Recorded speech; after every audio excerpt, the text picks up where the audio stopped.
Halo, selamat siang. Patrisius Juwandono di sini. Selamat tersesat ya ke channel saya. Tapi percayalah bahwa Anda sudah tersesat ke jalan yang benar. Topik saya pada siang hari ini adalah framing analysis. Apa itu framing analysis? Framing analysis adalah semacam critical discourse analysis, yaitu bagaimana kita mengkritisi wacana yang beredar di sekitar kita, bisa berita, bisa iklan, bisa banner, poster, dan sebagainya. Sedemikian sehingga kita bisa tahu bagaimana wacana-wacana itu membentuk cara berpikir kita, cara pandang kita terhadap dunia. Nah, framing analysis itu akan banyak berguna ketika kita menyikapi banyak sekali wacana yang beredar di sekitar kita. Bagaimana kita menyikapi kampanye, materi kampanye, bagaimana kita menyikapi berita-berita online yang senantiasa berseliweran di gadget kita, bagaimana kita menyikapi pemberitaan di televisi, bagaimana kita menyikapi iklan, itu semuanya bisa kita kaji dengan lebih kritis melalui framing analysis. Nah, karena framing analysis merupakan satu teori yang cukup panjang, ada 4 elemen yang ada di dalam sebuah framing analysis, maka video ini hanya akan mengupas satu elemen saja. Nah, untuk ketiga elemen berikutnya, itu akan saya pisah-pisah, akan saya sajikan di video yang lain. Jadi maksudnya supaya Anda tidak kewalahan, saya akan menyajikannya satu persatu. Yang akan saya bahas pada kesempatan kali ini adalah yang dinamakan syntactic structure. Nah, ini saya ngomong apa sih dari tadi? Framing analysis, critical discourse analysis, syntactic structure. Nah, supaya tidak penasaran, mari kita simak sajian saya. Ya, inilah lakon kita kali ini, yaitu framing analysis. Yang subtopiknya adalah syntactic structure. Oke, ini adalah judulnya lakon kita kali ini. Nah, sebelumnya saya akan menyajikan sebuah gambar bingkai atau frames ya. Kita lihat di situ ada banyak lukisan, ada banyak gambar yang dibingkai bermacam-macam. Ada yang bingkainya agak bundar seperti ini, ada yang kotak berwarna hitam, ada yang seperti ini berwarna perak. Jadi bingkainya bermacam-macam ya. Dengan bingkai yang bermacam-macam itu, kita juga bisa mendapatkan kesan yang berbeda terhadap gambarnya. Ada yang kelihatan elegan, ada yang kelihatan antik, ya, dan sebagainya. Jadi framing itu sebenarnya tidak lebih dari bingkai, pembingkaian sebuah peristiwa atau sebuah realita di kehidupan kita. Nah, siapa yang membingkai? Ya, penulisnya, ya. Atau kalau kita sedang membaca berita, ya reporternya atau wartawannya. Mereka lah yang menyajikan bingkai-bingkai itu untuk setiap realita yang ada di luar sana yang kemudian mereka sajikan kepada kita. Dan tergantung pada bingkai itu, mereka bisa mempengaruhi cara pandang kita terhadap peristiwa itu. Nah, itu intinya frames ya, bingkai. Nah, analogi yang lebih tepat sebenarnya adalah ini, jendela. Ya, jadi sebelah kiri Anda bisa melihat jendela yang suram. Kenapa kok suram? Ya karena bahannya seperti itu. Ya, jadi kalau kita memandang keluar ke jendela itu akan kelihatan gambar yang kabur, nggak jelas itu gambar apa ya, suram. Ya. Tapi yang di sebelah kanan itu menjadi lebih cerah karena jendelanya juga lain. Ya, jadi kita bisa melihat lebih cerah, pohon-pohon, rumput di sana lebih cerah, lebih jelas. Ya, jadi framing analysis juga seperti itu. Kalau penulisnya membingkainya dengan sedemikian rupa, kita bisa melihat realitas yang suram, ya. Kita bisa melihat fakta yang kejam, ya. Tapi kalau penulis lain membingkainya dengan cara lain atau menyediakan jendela yang lebih cerah, maka kita juga melihat realitanya lebih cerah, ya. Jadi seperti itulah kekuatan framing, ya. Ya, tadi saya ngomongnya framing dan framing analysis. Apa itu framing analysis? Ya, analisis terhadap framing, gitu aja gampangnya ya. Oke, ya kita bikin gampang supaya tidak terlalu sulit untuk dicerna di pikiran kita ya. Oke. Nah, framing ini didefinisikan oleh Erving Goffman sudah agak lama ya, tahun 80-an atau bahkan tahun 70-an, sebagai kecenderungan manusia untuk mengenali, memandang, dan melabeli realita yang dilihatnya. Jadi kalau kita melihat satu peristiwa, kita bisa memandang peristiwa itu dan melabelinya. Aduh, peristiwa itu kejam, atau peristiwa itu mengharukan, atau peristiwa itu luar biasa, atau peristiwa itu elok. Nah, itu adalah labelnya. Label yang kita ciptakan dari sudut pandang kita sebagai pembaca atau pemirsa. Itu menurut Goffman. Kemudian ada lagi yang memilih seperti ini atau mendefinisikan seperti ini. Memilih framing adalah hal memilih informasi, memberikan penekanan pada informasi tertentu, dan membuang informasi lainnya untuk mempengaruhi pembaca atau pemirsa. Sehingga mereka dalam kurung terpaksa atau dipaksa memilih sudut pandang tertentu. Nah, inilah satu kiat framing yang cerdik ya. Jadi bagaimana kalau kita sebagai penulis atau sebagai produser, kita bisa mengemasnya, kita bisa membingkainya sedemikian sehingga orang yang melihat atau membaca karya kita itu bisa punya sudut pandang tertentu. Mereka seolah-olah dipaksa untuk melihat sudut pandang tertentu. Karena kita punya berbagai macam trik untuk membuat mereka memilih sudut pandang tertentu. Berarti kan ada yang dibuang. Jadi kalau kita ingin pembaca kita punya sudut pandang yang pesimis, maka informasi-informasi yang cerah-cerah itu, yang bagus-bagus itu kita buang. Tidak kita masukkan ke berita kita. Sedemikian sehingga yang membaca merasa suram, merasa pesimis. Ya. Seperti itulah framing. Ya. Itu adalah konsep dasarnya. Nah, tadi saya mengatakan ada empat elemen di dalam framing analysis. Salah satunya adalah syntactical structure. Ya. Syntactical structure. Kemudian yang komponen berikutnya adalah script structure. Itu yang akan saya bahas berikutnya di video yang lain. Yang ketiga adalah thematic structure, juga di video yang lain. Kemudian yang terakhir adalah rhetorical structure. Ya, jadi kalau Anda mau melakukan sebuah framing analysis, itu Anda harus lengkap analisisnya berdasarkan masing-masing structure ini. Jadi kalau Anda mau bikin skripsi atau disertasi atau tesis yang berdasarkan pada framing analysis, itu hasilnya bisa panjang lebar, bisa tebal. Karena yang dianalisis juga banyak. Oke, untuk kesempatan kali ini kita memfokuskan pada syntactic structure.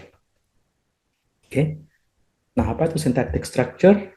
Jangan dibayangkan itu seperti sinteks dalam linguistik ya, seperti kalimat subjek, verb, objek dan sebagainya. Bukan seperti itu. Yang ada dalam wacana itu agak lain.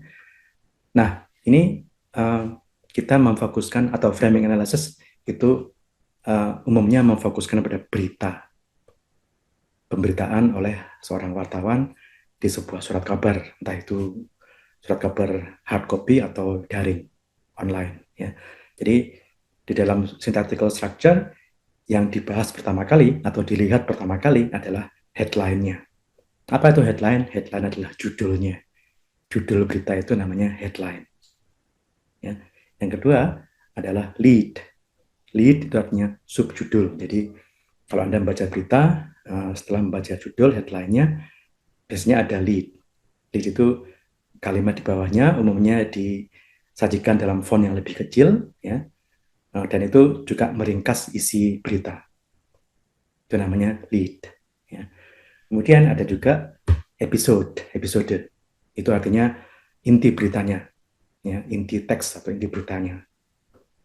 Kalau kita membaca berita, setelah membaca headline, judulnya, kemudian ada lead, subjudulnya, kemudian kita mulai masuk pada isinya. Nah, isinya itu yang disebut sebagai episode. Ya. Kemudian ada yang namanya closure. Closure artinya penutupnya, bagian terakhir dari berita itu. Inilah syntactical structure dari sebuah berita. Ya, sebenarnya nggak cuma berita ya, kita bisa menerapkan ini bahkan ke iklan yang kita lihat di YouTube atau ke media sosial. Ya, itu bisa kita bedah dengan menggunakan pola syntactical structure ini. Headline-nya apa, kemudian apakah ada lead, intinya apa, kemudian penutupnya bagaimana. Itu bisa kita terapkan. Jadi sebenarnya walaupun berangkat dari berita, tapi bisa diterapkan ke berbagai wacana yang lain. Ya, oke. Nah, akan saya sajikan, sorry, itu bagian akhir ya, itu nanti ya. Akan saya sajikan satu contoh eh, berita, kemudian kita akan melihat headline, lead, episode, dan closure-nya. Kemudian kita juga akan menganalisis bagaimana pengaruhnya terhadap sudut pandang yang membaca. Oke, akan saya sajikan berita ini. Nah, ini adalah sebuah berita dari sebuah media online. Headline-nya atau judulnya ya ini adalah total 11 orang luka-luka dalam kericuhan konser musik di Jogja. Ini adalah headline-nya, judulnya. Jadi ketika kita membaca ini, kita sudah masuk ke dalam pembengkaian itu. Ya, jadi kita harus men-set otak kita bahwa wah ini ada tragedi, ya, ada peristiwa yang berupa tragedi yaitu 11 orang luka-luka dalam kericuhan konser musik di Jogja. Itu yang didapatkan dari headline-nya. Jadi headline-nya ini berfungsi untuk memberikan instruksi kepada otak kita, ini loh ada berita tentang tragedi, yaitu kerusuhan. Oke, ini headline-nya. Kemudian kalau kita teruskan, ya, kita teruskan. Nah ini fotonya. Nah di zaman sekarang, kalau sudah media daring itu lead-nya bisa berupa foto, ya. Jadi foto ini juga sedikit banyak mempengaruhi sudut pandang kita terhadap berita yang disajikan. Ya. Nah ini adalah lead-nya. Jadi maaf ini agak terpotong sedikit ya. Lead-nya adalah kericuhan dipicu adu mulut antar penonton konser di sebuah mall di Jogja. Ini adalah lead-nya. Ini adalah subjudulnya. Biasanya mengikuti headline-nya. Sekali lagi di sini kita setengahnya dipaksa untuk menelan satu realita yang tidak terlalu manis, ya, yaitu berupa tragedi, kericuan itu dipicu oleh pertengkaran antar penonton. Itu yang dikatakan oleh lead-nya. Ya, jadi melalui headline dan lead-nya saja, berita ini sudah mampu membingkai realita itu sedemikian sehingga kita merasa, wah ini ada satu tragedi, ada kerusuhan di konser. Kerusuhannya dipicu oleh pertengkaran antar penonton. Ya. Itu mindset kita atau cara pandang kita sudah dibentuk oleh dua unsur tadi, headline dan lead. Oke, nah kita teruskan. Ini adalah inti beritanya. Terakhir saya diinfokan 11 orang masuk IGD Rumah Sakit Siloam dan sebagainya. Sebagainya ini namanya episode. Episode adalah inti berita itu. Ya. Episode biasanya lebih panjang. Ini juga merupakan episode. Ya. Ini ada detail peristiwa itu secara lebih terperinci. Kemudian pada bagian akhir ada yang namanya closure, penutupnya. Perhatikan penutupnya. Kapolsek Gondokusuman sebagainya memastikan acara konser berujung ricuh itu tidak berizin berdasarkan pemeriksaan terhadap penyelenggara acara. Dari hasil interogasi bahwa penyelenggara tidak ada pemberitahuan baik secara lisan maupun tulisan karena setiap kegiatan masyarakat yang mengundang massa 500 orang lebih untuk memberitahu Polsek maupun Polresta, kata Surahman. Ya. Nah ini adalah closure-nya. Bahkan di bagian penutup pun kita sekali lagi dipaksa untuk menerima realita bahwa kerucuhan itu di sebagian besar merupakan tanggung jawab dari pihak penyelenggara. Jadi istilah kasarnya menyalahkan pihak penyelenggaranya. Kenapa kok tidak meminta izin untuk kegiatan itu? Ya.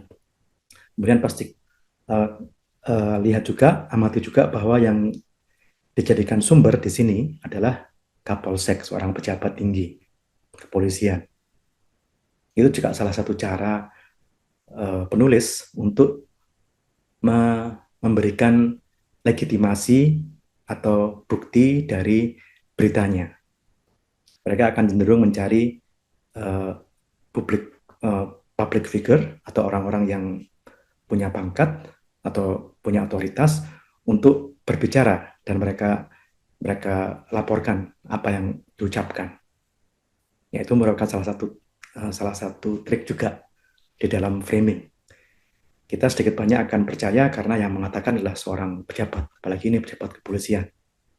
Ya, jadi kita perhatikan bahwa mulai dari headline tadi sampai kepada lead-nya, kita sudah digiring untuk percaya, untuk menerima realita bahwa konser itu rusuh. Kemudian bahkan sampai pada closure-nya pun ada semacam pengkambing hitaman ya kepada pihak penyelenggara. Dari sini kita sudah masuk kepada framing, masuk kepada bingkai yang dikehendaki oleh si wartawan. Ya. Nah, coba bayangkan kalau Anda punya koran, kemudian Anda tidak suka dengan berita seperti ini, Anda mau mengeluarkan berita tandingan.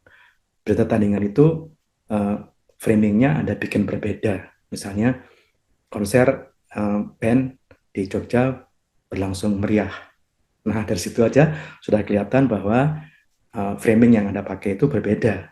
Kalau yang ini peristiwa suramnya, ya berita yang Anda bikin itu punya framing, punya jendela yang lebih cerah, ya, membuat orang yang membaca merasa lebih terhibur, merasa lebih cerah. Ya, oke. Jadi itulah bagaimana kita melakukan framing analysis terhadap berita dengan menggunakan syntactic structure. Semoga tips saya ini bermanfaat. Sampai jumpa di episode mendatang.